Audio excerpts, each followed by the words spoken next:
intrepid authors, daring adventurers, lurkers in the dark. I am Greg Miller, your author assistant with Expedition the role-playing card game. This is QuestCraft number 2, Combat. When last we left our adventurers, they had traced the path of the giant capybara Snaggletooth into the sewers of the tower. I have here my scat screen, which gives us a little flavored text to prepare us for combat. While the adventurers follow the traces of the giant capybara, they do not notice the regular rats starting to mob around them. Dear me, they are looking at them hungrily. And you'll notice in the combat simulator here, in the app simulator, I click on the next button and it takes me into the combat prompt. I don't have to put a continue prompt the way that I had before. This is a combat script. And so I have an underscore, the word combat, and I close it out with another underscore. I follow that immediately with the enemies that are going to be faced, the encounter cards that you want the players to pull. And you do that by having a dash, a space, and then the name of the encounter card. To begin with, I recommend choosing encounter cards from the base set of the expansion. Later on, when we get to advanced combat creation, we'll show you how to make your custom enemies and do some pretty nifty things with the combat simulator. But for now, let's stick to what's in the base set. So I queue it up to put in 2 skeletal rats and a spider. Now, all of those are tier 1 enemies. And the damage output of each combat round is dependent upon the number of tiers and the number of adventurers. So there is a combat script that has been written that once it has that information will output a certain range of damage every round. After I list the last encounter card, I want to put a space, then a star, and tell the app what is going to happen on a victory or on a loss. So you always have to have these prompts at the end of a combat.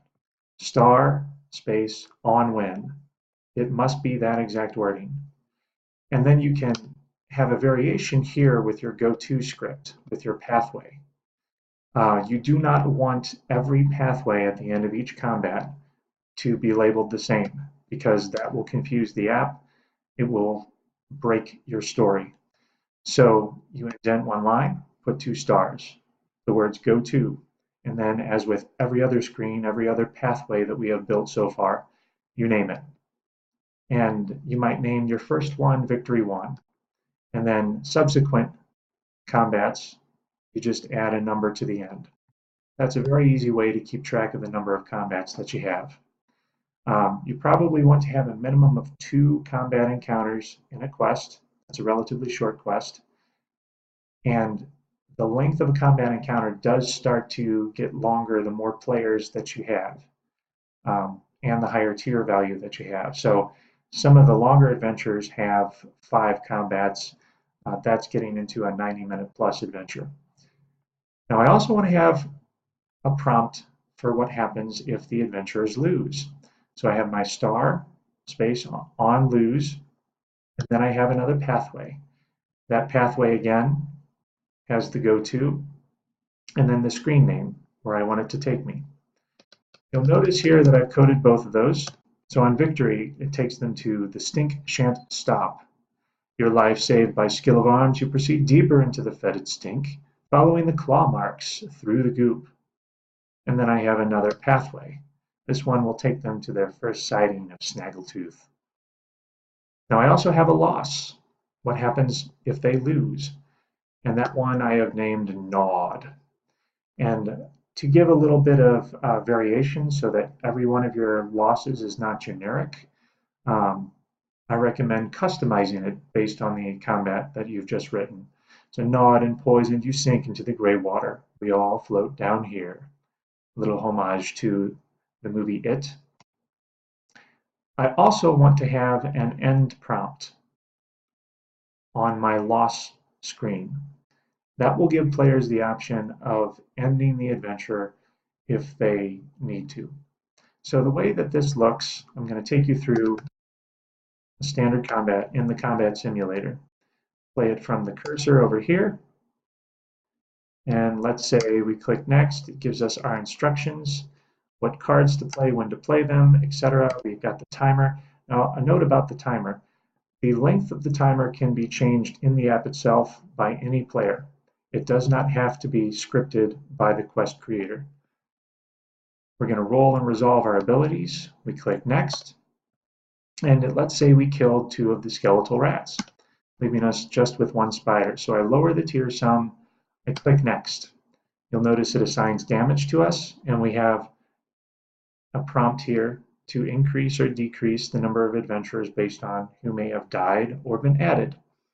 Now, if I'm defeated, I click this button, and you'll notice that it gives me an option to retry combat or end the quest entirely. If I end it, that'll take us back to the home screen on the app. If I retry it, it's actually going to take us back to this screen when you're playing through it. Now let's say that we had a victory instead. So we start our timer, and that timer will count down.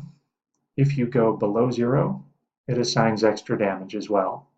So just something to keep in mind. You can turn off the timer if you're playing with your children, so that there's some time to think about card consequences.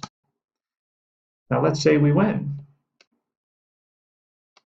I'm going to go down here, going to click victory. We get awarded loot. We also get to level up. You can change those 2 settings if you're a quest creator, but that's the advanced combat, and we will cover that in a later episode.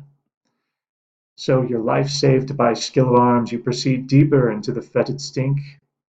We've been here before, and that would, if I had a screen already written for it, take us to Snaggletooth. But you'll notice that if I'm going through in the simulator, it's going to tell us error. Cannot read property, get tag. So it won't take us to that next screen because it's not written. There will be little prompts like this as well if you have something coded incorrectly. An action on this card leads nowhere because I haven't written the next screen. You'll get that little X to let you know. You also get this red bar over here whenever you have something misspelled. If you have a misspelling, you can leave it, and you can put slang in that way. It won't mess with the actual running of the app, but it will tell you that there's something there that may not be spelled correctly. So that is basic combat creation. Between QuestCraft number 1 and the combats that you are now able to forge, you have everything you need, dear author, to craft yourself your first quest. That's it for this edition of QuestCraft. If you liked what you saw, head over to the Expedition website and check out the Vault, where you will find 10 to 20 ideas every week on how to spice up your stories or improve your game mechanics.